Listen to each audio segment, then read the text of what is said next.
E aí, pessoal? Tudo bem com vocês? A etapa onde teve início a grande virada no Campeonato Mundial, onde Ayrton Senna e Alain Prost disputaram pela primeira vez na história da Fórmula 1 como companheiros de equipe. Em uma corrida muito movimentada, com muitas trocas de posições o tempo todo e em condições bem complicadas de pilotagem, onde muito poucos conseguiam se destacar. O Grande Prêmio da Grã-Bretanha de 1988. Essa é a nossa história de hoje.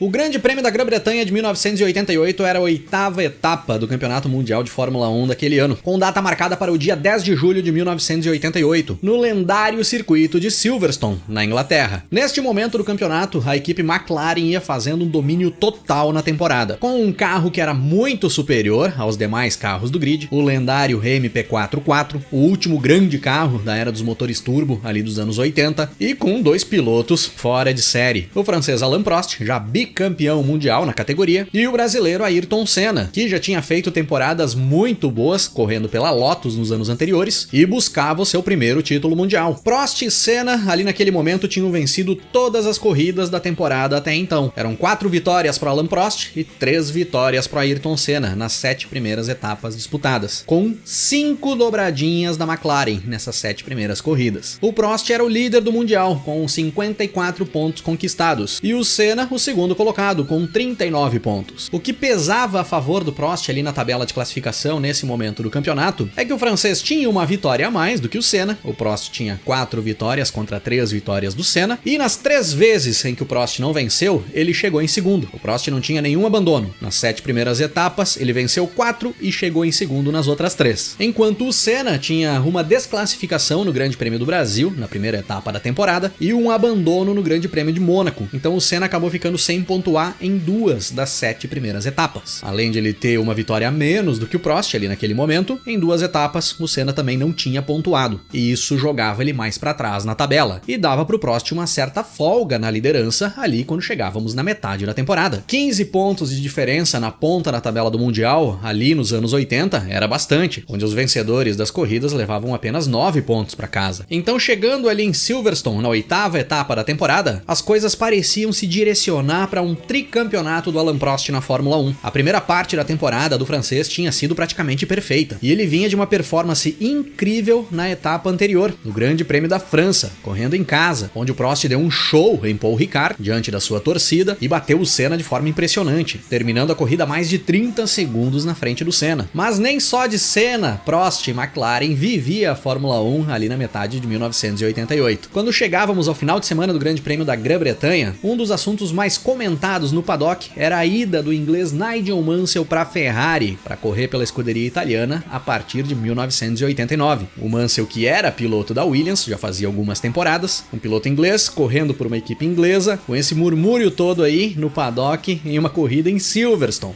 na Inglaterra, falando sobre a saída do inglês da equipe inglesa para ir para uma equipe italiana. O Mansell vinha fazendo muitas reclamações já em relação ao carro da Williams ali de 1988. O inglês não tinha conseguido terminar nenhuma corrida até o momento, tinha 7 abandonos na temporada nas 7 primeiras provas. A Williams tinha perdido os motores Honda de 87 para 88 e os carros estavam equipados com os fracos motores Judd, e aí o Mansell, recebendo a proposta da Ferrari, não pensou muito. Na semana antes do Grande Prêmio da Grã-Bretanha, viaja para a Itália para detalhar os acertos com a equipe italiana. O Mansell iria para a Ferrari para substituir o italiano Michele Alboreto, que deixaria a equipe. O inglês passaria a ser companheiro de equipe ali na escuderia italiana do austríaco Gerhard Berger. E já se comentava ali também no paddock em Silverstone que o nome cotado para assumir a vaga do Mansell na Williams seria do belga Thierry Boutsen, que corria pela Benetton ali em 88. E outra movimentação por parte da Williams, também muito comentada ali no paddock de Silverstone, era a negociação que o Frank Williams vinha fazendo com a Renault para fornecimento de motores para a equipe a partir de 1989, o que veio a se concretizar na sequência, e nós já sabemos aonde isso foi parar. E outra equipe que estava nos holofotes ali no paddock de Silverstone era a Lotus. A Honda já anunciava ali naquele momento que não forneceria mais motores para a equipe inglesa. E uma alternativa que vinha sendo negociada para fornecimento de motores para a Lotus a partir de 1989 era por parte da Mugen, uma empresa que preparava os motores Honda Honda para competições, mas era independente da Honda, coisa que acabou não se concretizando na sequência. E outro papo sobre a Lotus ali naquele momento era a possível compra da Lotus F1 Team pela General Motors, a GM que já era a detentora da Lotus Cars desde o ano de 1986. Então, o destino da equipe, que era uma das mais vencedoras e uma das mais tradicionais na Fórmula 1, que tinha o brasileiro Nelson Piquet no cockpit ali naquele momento, o atual campeão mundial da Fórmula 1, começava a ficar bem incerto e turbulento. Era dado ali os primeiros passos para o que viria a ser o fim da Lotus na Fórmula 1. Da McLaren, o que se falava é que a equipe inglesa levava para Silverstone uma nova versão do MP44, com um chassi um pouco mais esguio do que o tradicional, com passagens de ar diferenciadas, uma configuração para performar melhor em circuitos de alta velocidade, mas que nos testes não satisfez nem Alain Prost nem Ayrton Senna. Os dois reclamaram muito do desempenho do carro nos testes ali em Silverstone. Chegando nos treinos classificatórios, tempo nublado e baixa temperatura em Silverstone. E uma grande surpresa já de cara. Pela primeira vez na temporada, a McLaren não faz a pole position. Nas 7 primeiras etapas tinha sido 6 poles do Senna e uma do Prost. Mas dessa vez deu Gerhard Berger na pole, com Michele Alboreto na segunda posição, uma primeira fila toda da Ferrari, surpreendendo todo mundo e confirmando o que tinham dito Senna e Prost em relação à atualização do MP44. O carro tinha perdido desempenho e a McLaren precisaria voltar para as configurações normais para a corrida no domingo. Senna e Prost acabaram ficando na segunda fila, Senna em terceiro e o Prost na quarta posição. Na terceira fila, mais uma bela surpresa, as duas marchas, com o brasileiro Maurício Gugelmin em quinto e o italiano Ivan Capelli em sexto.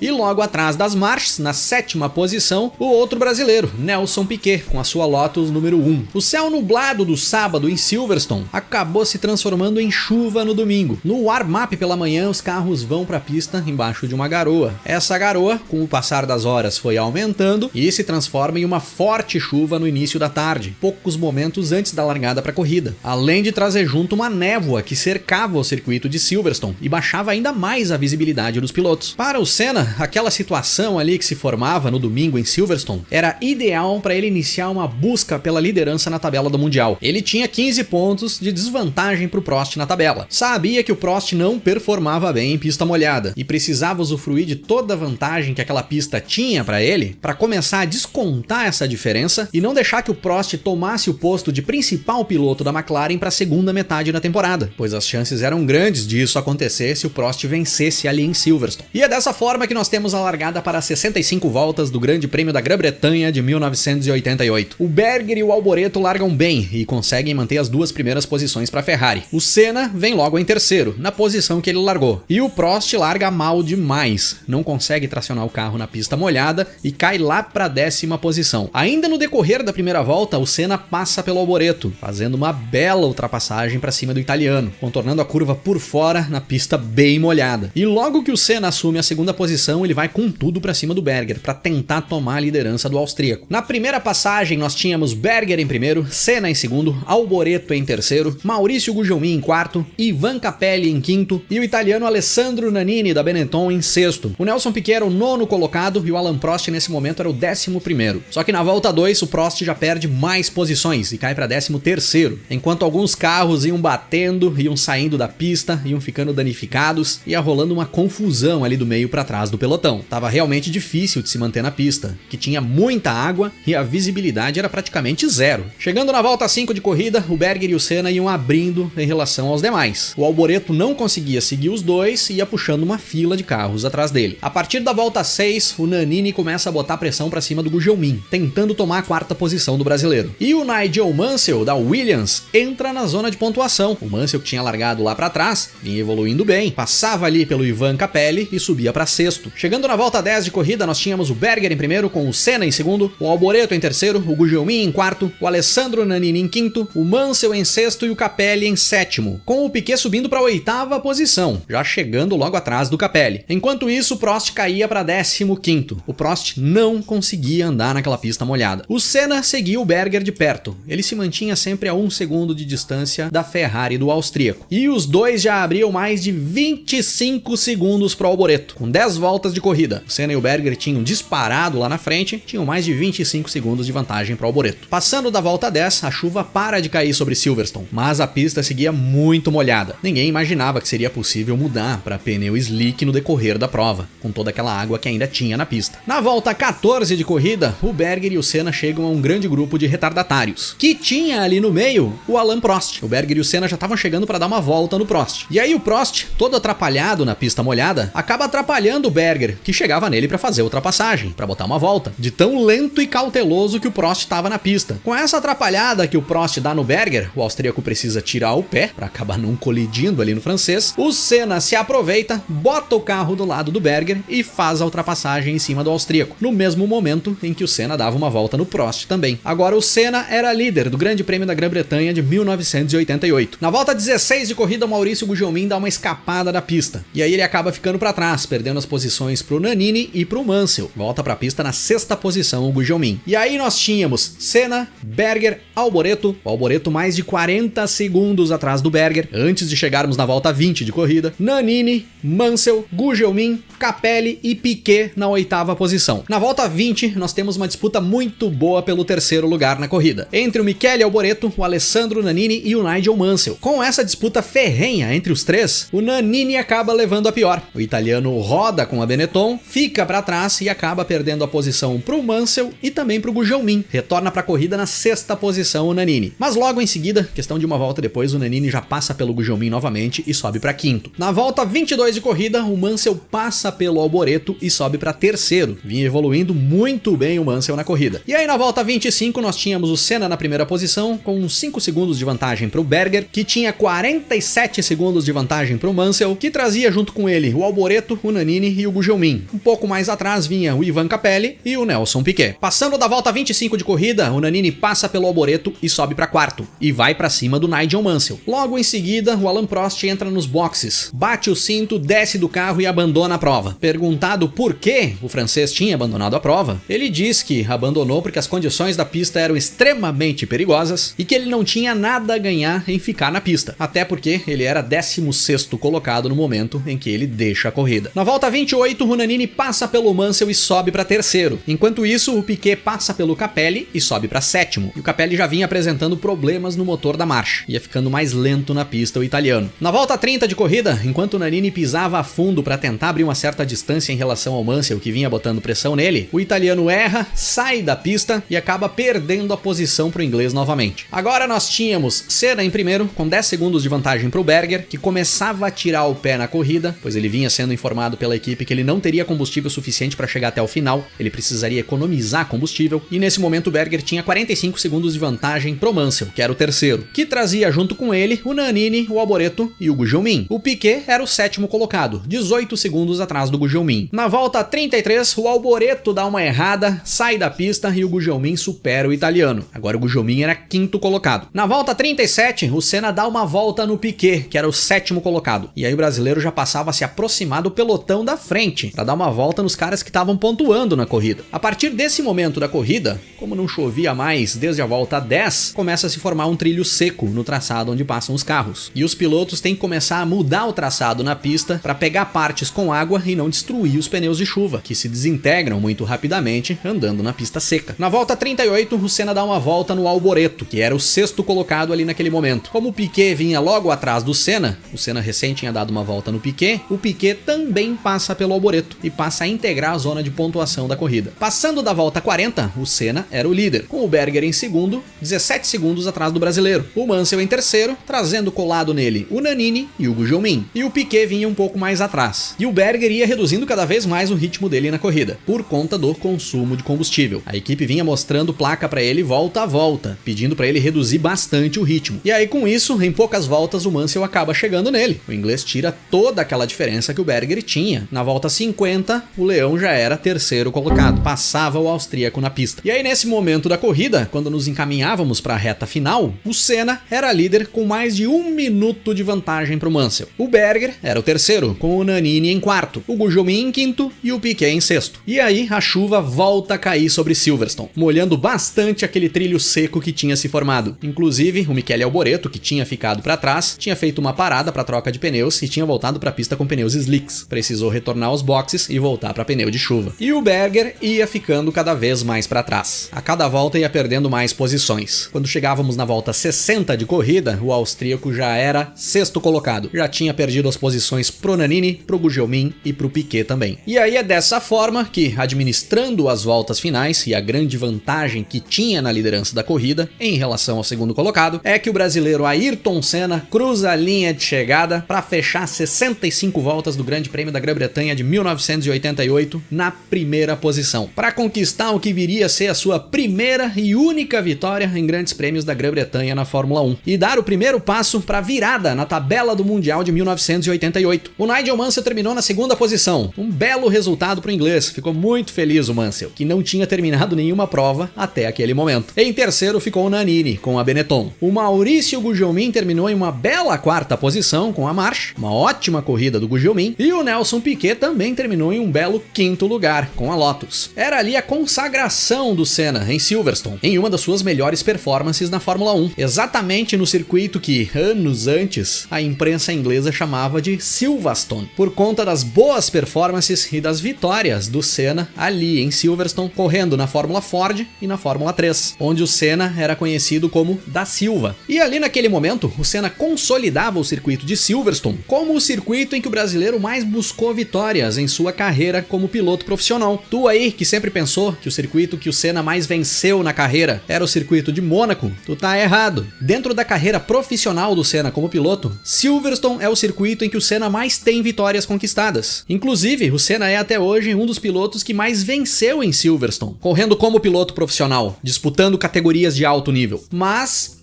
esse é assunto para outro episódio aqui do canal.